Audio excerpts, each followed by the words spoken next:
Ce qui te dit que Nabato ne sont pas leader, bimi déjà. Bon, ce balobi n'a cité 5. Pour pasteur Denis Samon t'es n'a pas prophète. Pas comme combat minen ils la prophète. Oh yo mon a appelé ton pasteur 5. Prophète, pas prophète. On a quoi prophète penza o nzamba o pena que moni bo prophète. C'est prophète Denis Samon a raison. Ah ça t'es. Prophète Denis Samon a raison. Bah que ngai pasteur que na abona droit prophétie. Maintenant pasteur na droit prophétie. Oui bien. Ngana abona droit prophétie, na droit parole de connaissance, na droit guérison, na droit parole de sagesse, na droit parler la langue, na droit ah, big na minute na mona ndeko mona France auto longola zembe pasteur na tano zena na msusu. Na kilani après kilani. Mais combien on Lucas? Barut nani lisusu. Bon, on a évangéliste. Bah évangéliste nous soyez qui va tomber ma. Na évangéliste ba tomba ma. Mais un pasteur homosexuel, il y a un marque wana. Même si vous avez pagano, vous comprenez que vous avez un loge. Quand vous passez par la loge, vous avez un batu. Alors, vous avez un batu. Vous avez garder le code. Si vous avez un initié de code, vous avez un initié de code. Au côté que vous avez commandé place, vous avez un boko, comme ça, vous avez un colosse. Vous avez un batu. Donc, batu, vous avez un esprit qui est animé, pasteur de l'église. Na zakitana na catholique nazo na bano mela babunyos lotoko ina ngona oleka oina o dopel o primis ngana mela toute sorte masanga pena akina ngana gumo kote ona mela ka primis pa na ngai ibane ko exister ngazo mela o ba mikubula kubula parce que cette failo ngana linga ngana vina ko akuti ezate na linga ki kuiti parce que kuiti bano sala nga bien na sana facilité ko loba makapena na sans froid mususu eta musique ilikaya na kindumba bilo misa tunga ba no sepena surtout masanga kolega bango nyoso ça tifani moni makambo avec mukuna ça peut être abiso ba tutigali tubite ke biso ba tutigali banda to malamu koleka ye mutakoti ba condamné 20 ans kuna. Nous ne connaîtrons pas les véritables âges d'or avec l'actuel président. Ah, ça vous choque, je préfère les dire. Papa, c'est moi qui m'en un Zambé. Il y a le 4e président. 4e président, et quoi qu'il y a Kabila. Balobite, Kabila, il y a Zaki continuité, il y a Kabila les pères, ou Zaki 3e. Donc, il y a un 4e président, il y a et pas à Fati, béton. Donc, il y a une fois bon ça. Ce que tu as dit, peuple, il y a mis sous tes tout sous Kawap.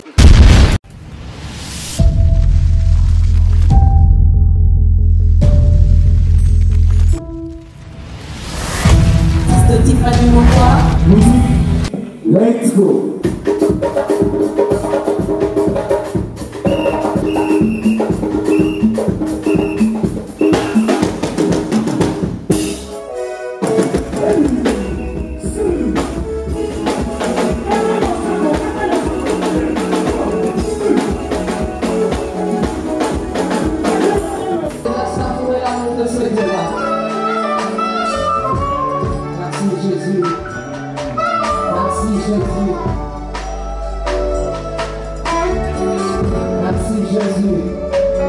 Rien n'est impossible à Dieu, tout est possible à celui qui croit. Shalom, bien-aimés dans le Seigneur, très chers internautes, les amoureux de Jésus-Christ, aussi ceux-là qui aiment la princesse de l'Éternel, la présidente du Parlement céleste, députée quoi, la sœur Tiffany Moko dans vos maisons, partout où vous êtes en ce moment dans cette émission. Table sainte qui réunit les hommes de Dieu autour de sujets importants, si très capitales. Aujourd'hui, je suis très contente parce que je reçois sur ce plateau Pasteur Richard Nyekese Mangando, c'est son nom. Oh, ni nani,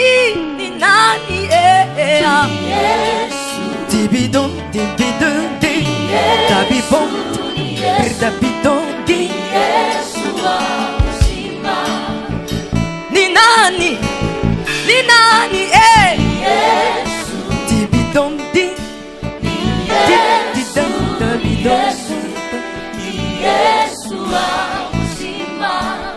Aksanti sana Bwana Tibidon dinda Bidon da Yesu Bandimi na Yesu Hallelujah Amen Come on Tokumisa Masia Yesu Hallelujah Yesu akosakate akosakate Hallelujah Yesu akwakakate Yesu Hallelujah Amen Nalabi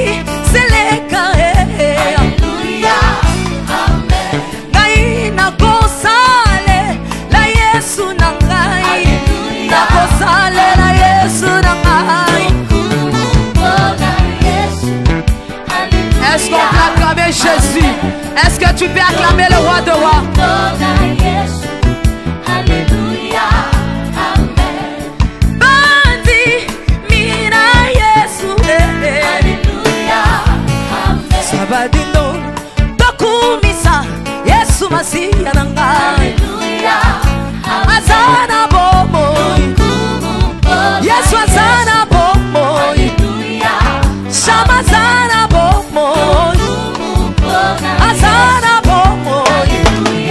Yemba. Général, lobby archibishop, aujourd'hui on a besoin de confusion totale. Des bateaux on a dit que ça marche les mots. Nous avons ça tiens ba ngomwe ka. Ça marche les mots. Ceux qui trouvent que na bateau ne sont pas leader na ba bimi déjà. Bon, ce ba lobby na cité 5. Pour pasteur Denis les samonté na ba prophète. Na ba baza leader ba bimi ba ibania. Pour nga so une ba leader ba bimi na liboso na odwa. O monake on dit makapeza. Na di mara passer que parce que pasteur non tetozana na ba prophète. Ba prophète. Po ba bandaki na ba prophète. Po ya zolo ba bazati skoto zongi na bato yebi nyoso ba bima. O ba bima ke to ba bazana ba chaîne ba télévision. Bazali na ba chaîne ba Kongo za minene. Kolega biso. Bon na bato ba mikomba minene izala ba prophète. Oh yo mona appelé ton pasteur 5. Tozong ça non parce que prophète Denis a bien monité. Bon yo siko étant que prof pasteur. Tala siko ba prophète là tala ki prophète malgré ba lobela ki mais 5 bon ngala za clair on a nga clair na bato ba yebanya na ba prophète on a ko ba prophète penza o nzambe azo o pena ki moni ko moni bo prophète ata moko azate oh c'est prophète Denis ça a raison azate prophète Denis ça a raison ba moni ba bato ba ke ba prophète mi zo bo poto ko site ba kumba bato e bela ba prophète te ezaka moko ala la muki abi bengi prophète o pena ya beti yo prophétie papa yobi ke ngai passer action na bona doit prophétie maintenant pasteur na doit prophétie oui bien ngana bona doit prophétie na doit parole de connaissance na doit guérison na doit parole de sagesse na doit parler la langue na doit ah talangana na ba tala c'est la ngonde wapi mais la c'est la mosala na Denis ça sale là on a ba TV tout monde après la puis tata nzondo papa na bien songa na fandi bona minute na internet na bien na minute na mona ndeko mona na France a uto longola zembi ebi na France comme ba longola zembi tina tenter ka chance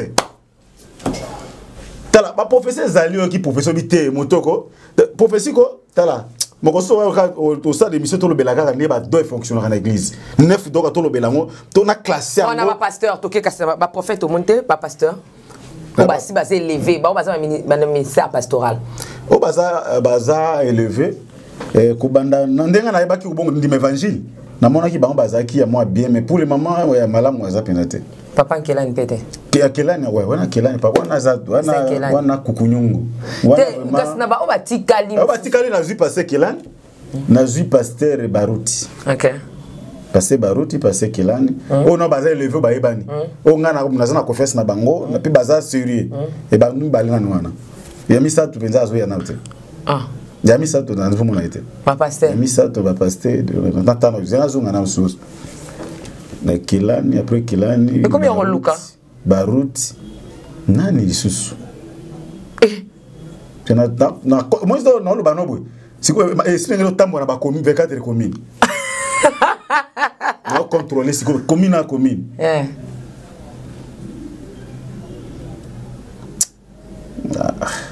Bon, on a évangéliste.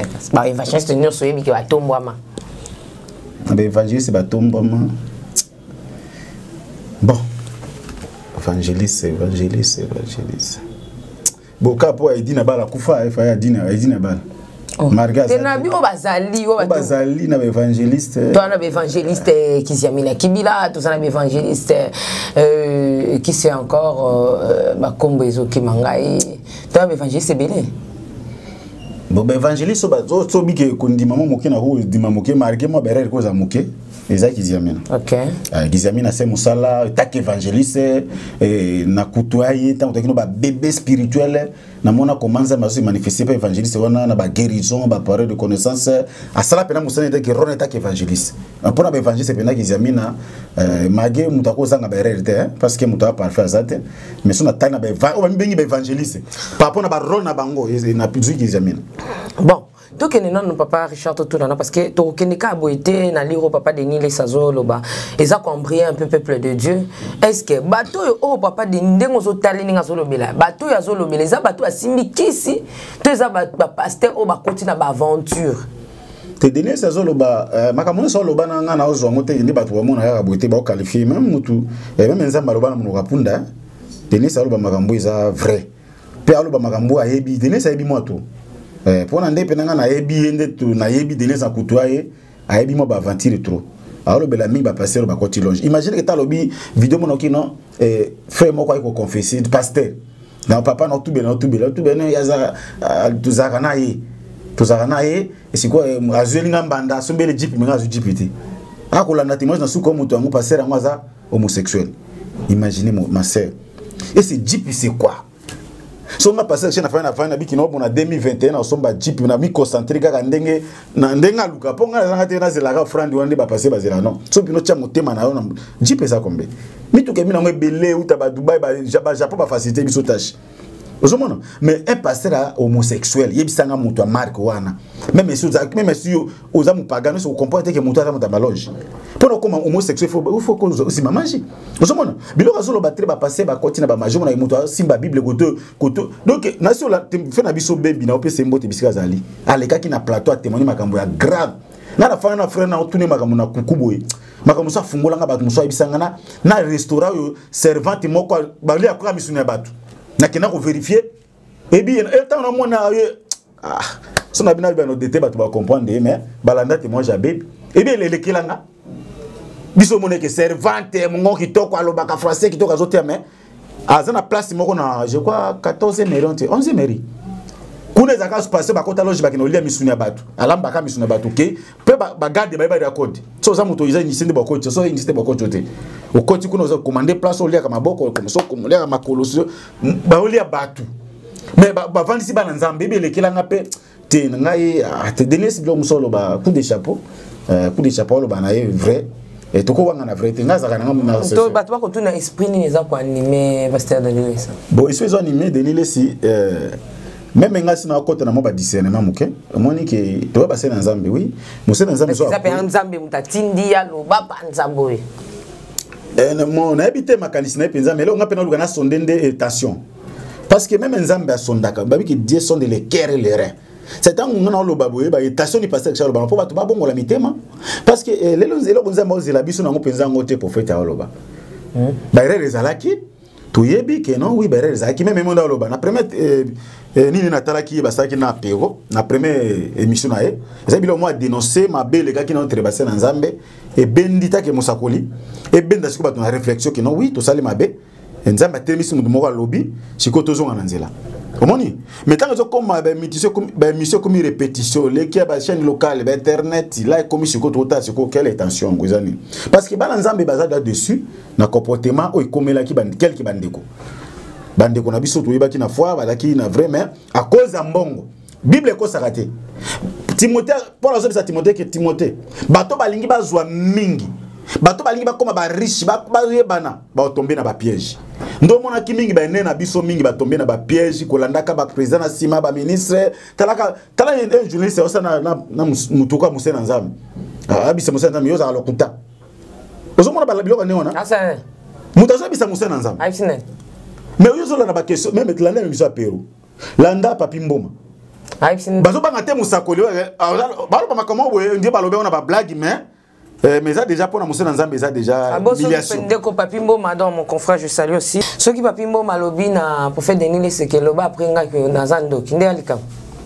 c'est de pe musel to ba papi mboma no mundima dans ça loba na mus et deva dina balo wa loba na bilo na ke abine balo ba ando ka modiro okufiti vrai de ah modiri yo pokei yo bisanga ke na ndoki talobika loba na sima na ba te to tourner bilo ba marko na te attends ça journaliste na yo bisanga ke passer que loba ko zandumba bon na place pour na toka de coopéra et bisaki et makamba ba whisky est-ce que on a payé l'isum whisky bon c'est bible ba ke non so tout ni passer est-ce qu'on met la whisky est-ce que c'est amtasema be mais so mundima ko motuna passer comme la whisky pour biso ba passer to te ke masangeza mabe to bi ke giza to ki na rêve to biso ki na ba catholique to mela masanga na za tana na catholique nazo na ba no mela ba gunyos lotoko ina ngona oleka oina dopel primis ngana mela toutes sortes masanga pena akina ngana gumo ko te ona mela ka primis pa na ngai bane ko exister te ngazo mela o ba bikubula kubula nyoso pe sara oleka nanga mais tant on a yambi évangile moli musato aye mutu batenga kutu mama masanga te kitika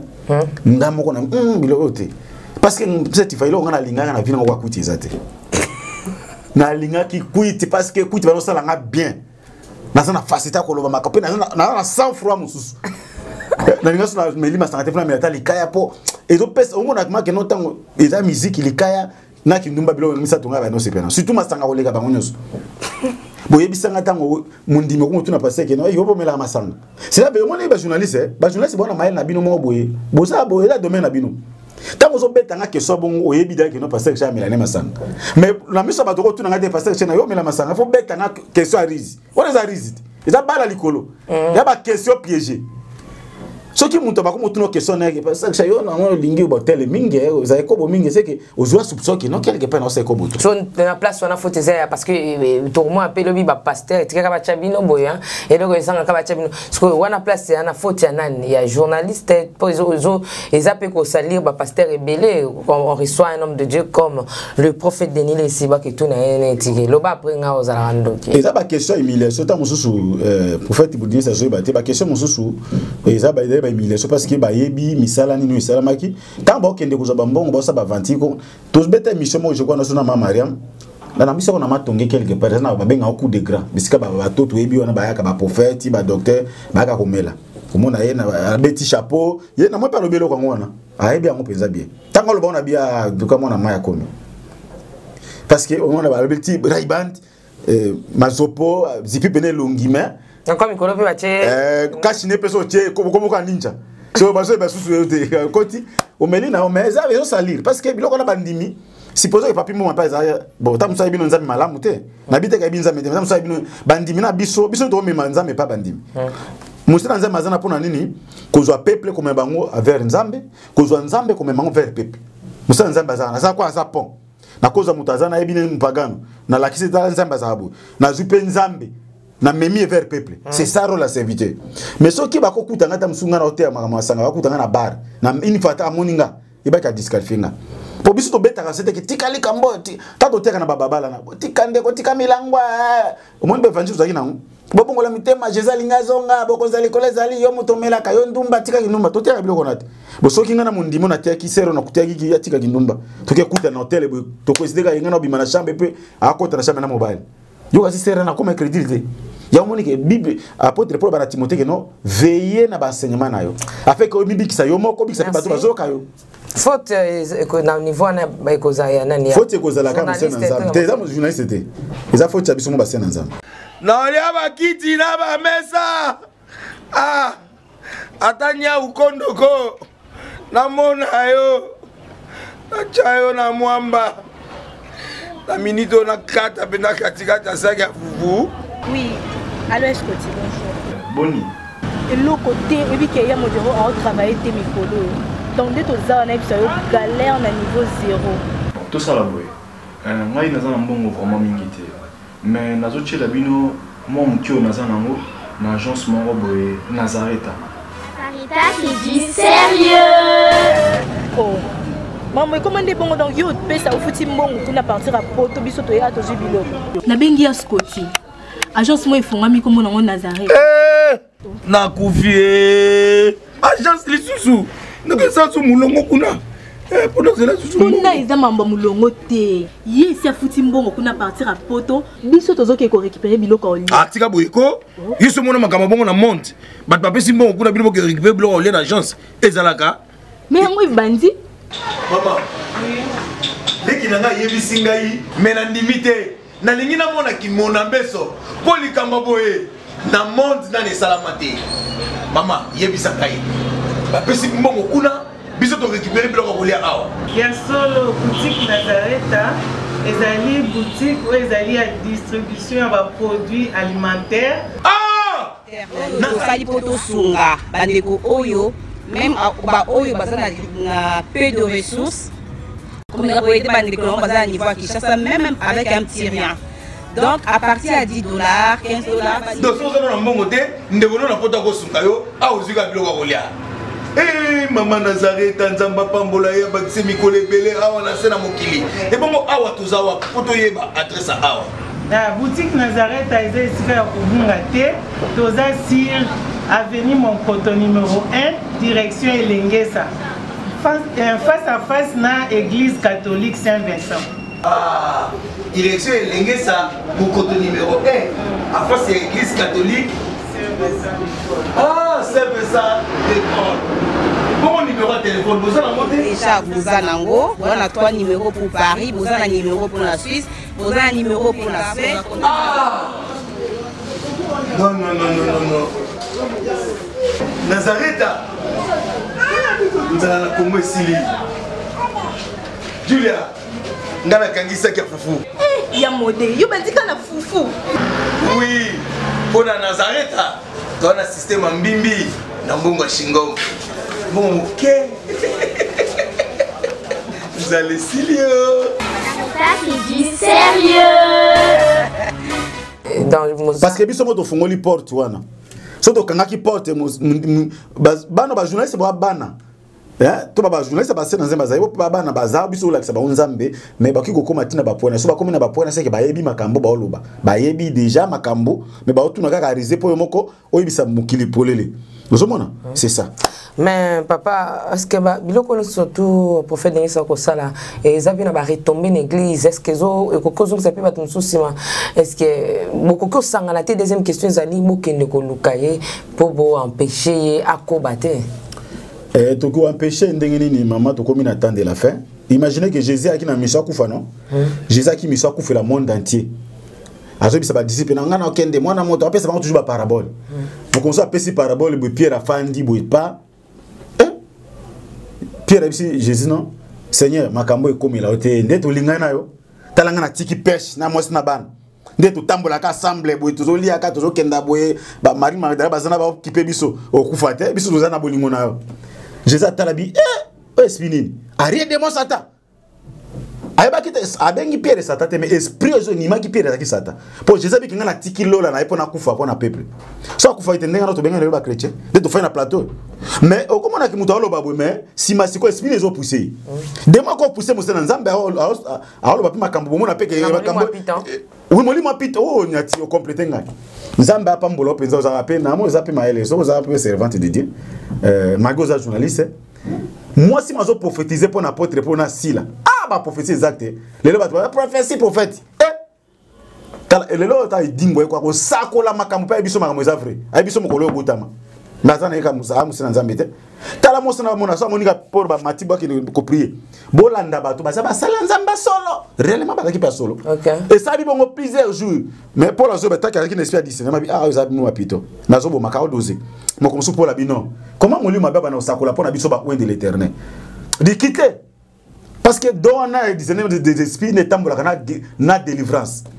Il y a un passé mais baraté. On a un droit de délivrance c'est arrêté. Mais ça rendait montant na droit discernement des esprits. Tant que mon esprit quand il a monté, azo lo ba esprit zo quitter mbalamoko. Merci. Comme conseil, au ta papa Denis ici, oui c'est nini.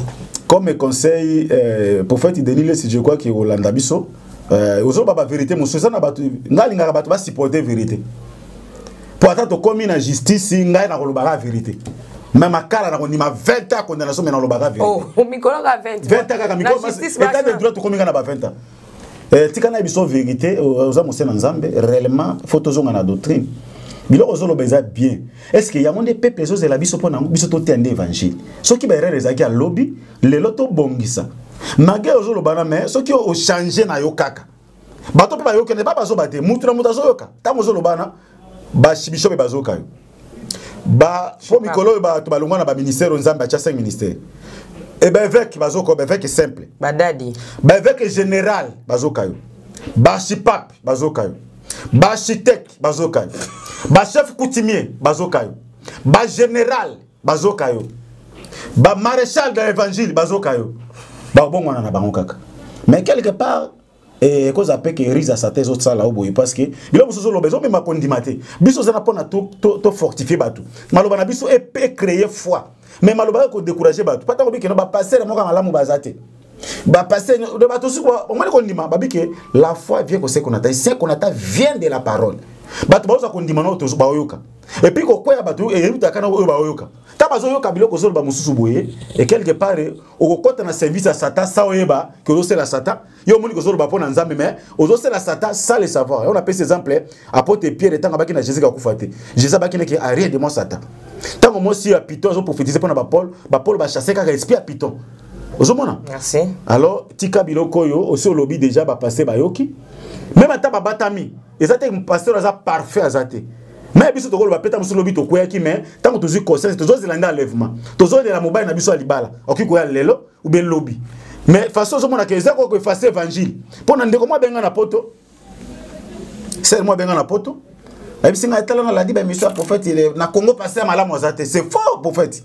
Na Congo ils ont ba pasteur bazali boyo yebite ngape na yebite 7000 bazana au réservé parce que ceux qui tobi que ba pasteur bi bazate c'est que bandima bi bazate c'est que Jésus enlèvement ko zate c'est que Jésus ko lever bana banzete be ba démon OK enlèvement ça pona église église ça taille enlèvement 5000 lelo prophète ngana biso que non ba to ba enlever bazali ba pasteur ba enlever ba prophète bazali ba docteur ba tout ainsi de suite ba diacre bazali tout le monde ba catégorie au monde ba enlever tika ba évangile wana to bon on lobi ka solo ngana na dénonciation na za nango d'accord mais né comme quoi répétition parce que comme même critique na niveau ba journaliste na biso dans la niveau ba journaliste moi biso bilelo ki et comme ils sont ba ambite politicien ba comme ko lobamo mabe pour no mingi et comme ko luka ko zom sa ba dossier mususu aussi ba to ba bosana ki to ya na mpepe sika ndobi ke nzamba kute na mpepe sika repentance c'est normal même David akoya a se repentir mais to zongela nzamba soto tika ba dénonciation mususu makambo ezo décourager ko ndima ba to za malamu. Merci to lui to boucler na des sujets oyo papa yebisa biso non par rapport il y a 20 ans au ministère public qui va pesi pona papa na biso avec Mukuna et puis dossier papa Mukuna avant côté to papa Mukuna avec patriotique peuple de Dieu avec Kabon ba do kanisa qui était ba ko soutenir avec Tina suka ba ko tele mama konte mais c'est comme si papa avec Asundolami na église et là ici dossier wana ba telemisi sous-te kino lelo azwa ko ba kaka na kozana na makala. Ça Tiffany moni makambo avec Mukuna ça peut être abiso ba tutigali tubite ke biso ba tutigali banda to malamu koleka ye muta koti ba condamné 20 kuna na yebiti so ba prononcer jugement pour na kaki ba ministère public azo proposer maintenant ba condamné te bo soki ba condamné 20 ans makambo susu to saka ngote pour kaka na yebani na sapo na lingi mutu bote biso ba sena nzambe va to salika mfunza mbalo bana ke parce que c'est le cas na télévision lo bali kambobo ozomona mais so bimika na ba sentiment na yo lobby ikokuti o chere loke bomi Mukuna ba débat na saki si politique ba congolais oui aloba ki ne ba makambo ya kweka loba na domaine politique mais loke yeko boma Mukuna vidéo to mona ki ya Mami Chibola Mukuna soki aokangama ezali kambo oyo ya Mami Chibola ndenge aloba ke non aviolaki abimisaki armée abise déshabillé na ndenge mibeko na biso ya mboka eza déjà viol obimina mutu to bana lingala moko ya moi to blessi batute obimina mutu to bana Congo na bakino to bakino obimina mutu mais na force ezaki na constantement na été et puis ba histoire na je crois que to lobeli ngomwa mingi mais soki lelo azo samba eza pona makambo ya viol eza na ngote ko dossier politique yo to tika ba politique ba fanda magi mabena bango mais to lobelo ko na iloko to za clair na mais c'est comme cette église tiki église ko tika na bien église musana ngo zata biso église na ya jiji kuna na église même Jésus tango ba komi ba futa pako ba bibiso na bata molimo Jésus sala nzambe nzambe siko justice c'est condamné ata nzambe mais muta osala ka nzambe et c'est passé ma obage ko mais ndenga qui c'est comme si bato balinga balinga ta kututé parce que Mukuna ça 2 jours en prison batunir surtout balusi mis sur côté non non biso clair pe na exam malibuso na lobango déjà tout ça no ba live na émission mo ebele na lobango pe na répéter mo lelo Mukuna soki akangami soki ba condamné ye nzambe moko azana premier auteur wa lingi Mukuna kende prison parce que été aye parce que nzambe mo aza auteur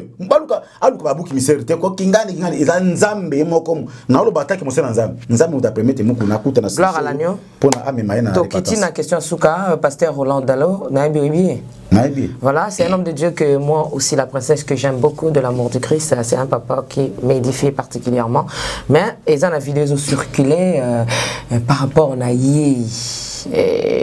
parce que biso toyebi muta kolobaloba te muta ya bwani ya penza mais lelo ebimi ete pasteur Roland Dalo a sali prophétie kolobé ete prophétie na sali pena autour du monde ils ont les capena na ba WhatsApp tout bazana on a ba statut na bango par rapport ya président Fachi. Pensez fortement dans mon cœur. Ça va peut-être décevoir certains, mais je préfère le dire. C'est ma part de vérité, elle est peut-être partielle, mais je la partage. Nous ne connaîtrons pas le véritable âge d'or avec l'actuel président.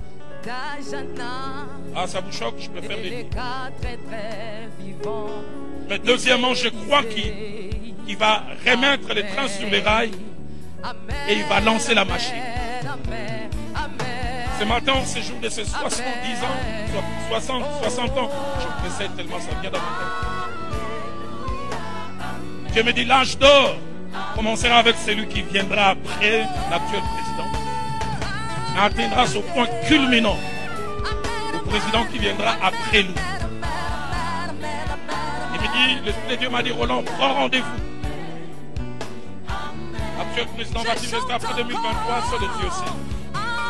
S'il a un deuxième mandat, peut-être qu'il ira jusqu'à 2028. Après 2028, vous verrez ce que Dieu commencera à faire. Il va relancer la machine. Et je le crois fermement. Ce qui est sa bataille aujourd'hui, l'état des droits, la justice. Il avait plusieurs priorités, mais je crois fermement. Ça, c'est sa partition. Excellence, jouez bien cette partition. Allez jusqu'au bout. J'ai tendance à pouvoir vous le dire avec tout le respect chez vous. Toi, Banque Sayo. Et que oyebi kazali nano Fatia Sambela kana pas na pasteur Roland Dalo dans la foi voilà et que yazana kaka muto akozong sarai nzamba lobi Fatia zane kam tozong sarai mais muto akobongisa azali to zela na biso te ke Fatia abongisa makamnyo surtout donc yazane kam moi ozong sarai mais muto eza oyo akokindisa makamalamu oyo akoya nzoka ndeso total malamu prophétie papa Simon Kimbangu o bino pe bondimaka bato so bandimaki papa Simon Kimbangu aza ya nzambe ya quatrième président et quoi que pas ya Kabila balobite Kabila suscité ya zaki continuité ya Kabila les pères ou zaki troisième donc ya ngo quatrième président ba Roland Sango et pas ya Fachi beton donc yene fala bon ça ce que tozo ba te peuple ya bisouté to suka wap est-ce que ton dit ma professeur papa Simon ton dit ma pasteur Roland Dalo donc sont perdu quoi. Pour la sa réponse est que Moussa Nzambe na prophétie Bible zo bananga ke tobo ba prophétie te mais tu examiner Bible qui va comme ça la sorte dans le makambo ezoko kisama. Alors pour la prophétie domaine à peneza domaine esprit donc il faut expliquer bien là. Prophétie c'est ifanita ngoso ki za réellement nzambe mutalobi. Pour ngana boya ngote na ndimi ngote. Mais nazo examiner ndenge Bible lobi. So ki abike non président Facheka kapo acha raya bongisa. Nzambe akolba makambo lelo na 2020 mais accomplissement na moi après na 2030. Vous savez, pour Fatine à côté wana, à côté de passer à l'éternel, à CCC, connaît de vagi, tout le monde tombe Satan, tombe les Mobutu, tout tombe sous Satan. Président de constitution lobby, à cause la mandat moko, à zana drogue parce que mandat moko, so deux mandats ne cookie. À ça la bolam, à ça la mabe, suka kangi bisaka, à kei, na kona sena fandi. Ndenge mibe kambo kezolo. So qui président d'alo apesi prophétie, oui, tout le temps ngata mo sena prophétie apesi oui, et quoi ça fait que Fatia sali mandat na il y a 2 mandats sali 5 à 10 ans, à bon kisaka kongo na totalité na moté. Ça veut dire au père en 2030 ou 2028 à cause la mieux que to commander ba pays musulmans na ba Afrique d'ici des alliés ba Europe des alliés ba Amérique des alliés. Osomona eza étape na étape ça so prophétie biteke ba bika prophétie bimilelo le quoi que Fatina comme na 5 te ba suka na 5 non. Akolo ba prophétie nzamba ba balanga jebele. Ba prophète akala bano bisa que non Jésus akobota mamobikisa ko ya maison ki ba siècle. Pour na Jésus. Ça dit faut pas comprendre dans sens là et vous appelez que 10 ans et koka kei musa ko yana sima sali plus que c'est ça dans sens to ko zo profession le basuka dans quelques secondes le basuka ezali bana nzamba Holanda biso ba nzamba Holanda biso to komi na tamabe ce qui bino bozo ebate je crois que tam ko ya to je crois que ser na biso to ça na be mission mingi éclairer rabino to ko ça toujours ba mission ya kota la tani to komi na mo pon église mage ba bombenga le ba prophète yango ta to zo boya bango me donner ça boya bango na pesi ata 50% à raison. Ok ba prophète ba te biso tani to ta église comme na eza na taya mabe. Boba ke makamuto leki ba coronavirus ba na nzambe bo landanga. Eza mu pepe ya antichrist tobenga ordre mondial. C'est-à-dire eza ba bilo mo prophétie. Biso église aux aleveta to mona ba corona ba bakanga mina ndako bakangi ba église. Biso ba to na conscience to que de mission na ba écriture. To interpréter ba prophétie à Daniel, total l'église c'est 70 semaines, to za na 69e semaine. To yé ba prophétie, yango mo se na nzaba na 5 bino boy. Et ba se na nzaba bele ba ligne formation te. Mo se na nzaba fo ba enseignement doctrinal, o ba enseignement prophétique. Ba bilo kana se ko éclairer ba na nzambe, ba kata. Makambo zo lobela biso quelque chose que non corona biso lingana so na sermon na Canada lobe biso non papa nga na mo biso to kozonga ka Congo na tuni pona ni abi to ba Chine Asie Amérique Europe ba komi ko sala ba réunion ya monde ngi ya bana bango ki batia ka ba plus na nzoto mais bata ba ochango zena stina na ngo photo expliquer bana nzambe pourquoi si taba que non faut vivre continuer na banque net Europe ba bien organisé.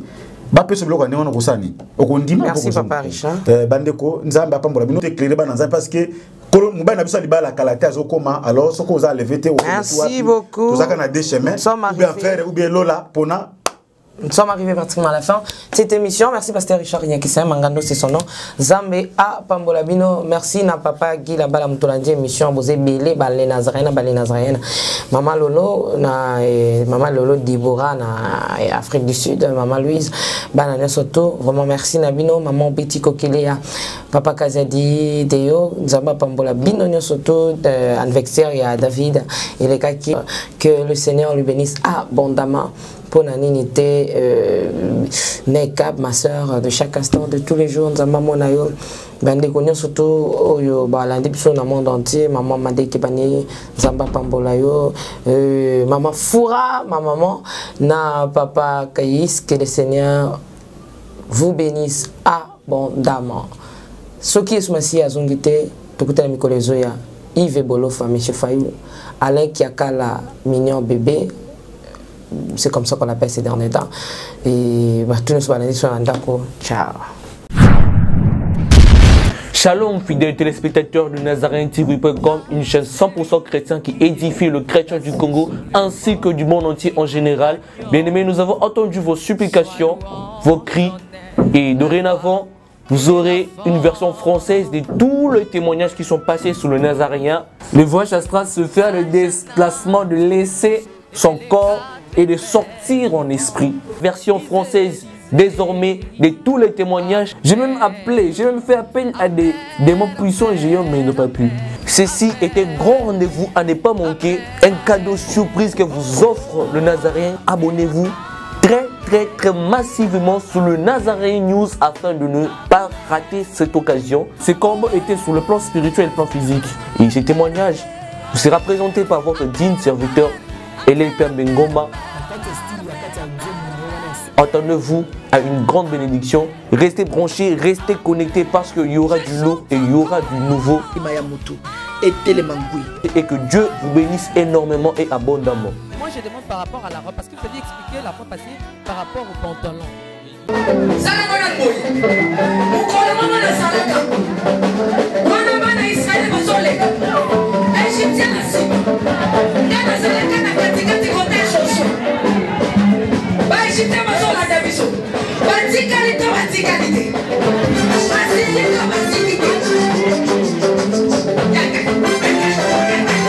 Le basata n'a pas problème.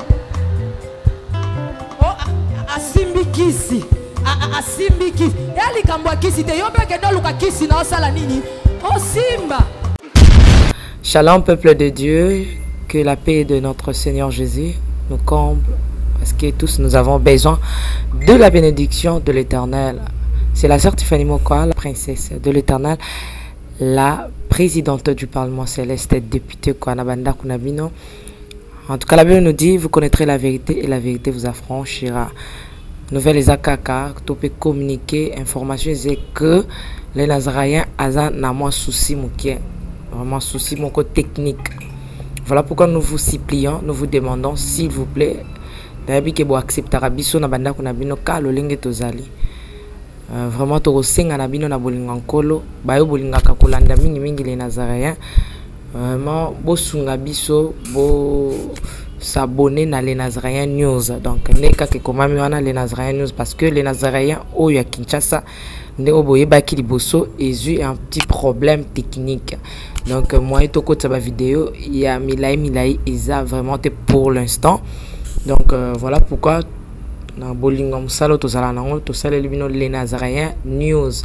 Donc les Nazaréens News nde ya bino les Nazaréens News les aka les Nazaréens donc ndakwa les Nazaréens famille les Nazaréens toujours mais news obetika les Nazaréens News ndenge ba komi wana o cliquer na place ba komi s'abonner au s'abonner massivement donc il faut s'abonner ou puis moninga s'abonner ou puis de quoi s'abonner donc vous s'abonner massivement s'il vous plaît Bible ngakolo Bible ngala certifié Bible ngala princesse de l'Éternel bo sala on pona bolingo nzambe. Je vous aime beaucoup de l'amour de Christ. Donc je disais tantôt que les Nazaréens ont un petit problème technique.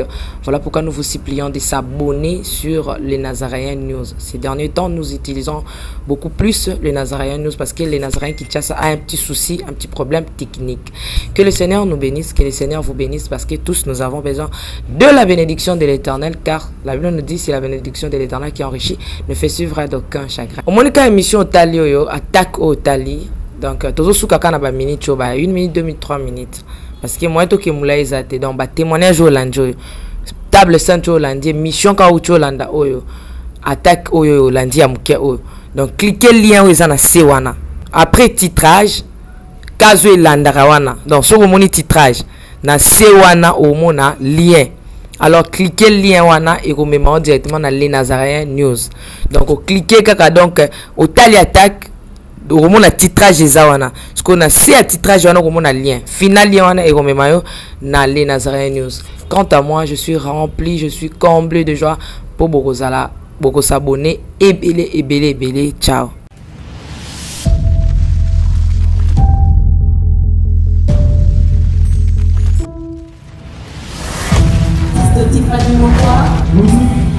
Let's go.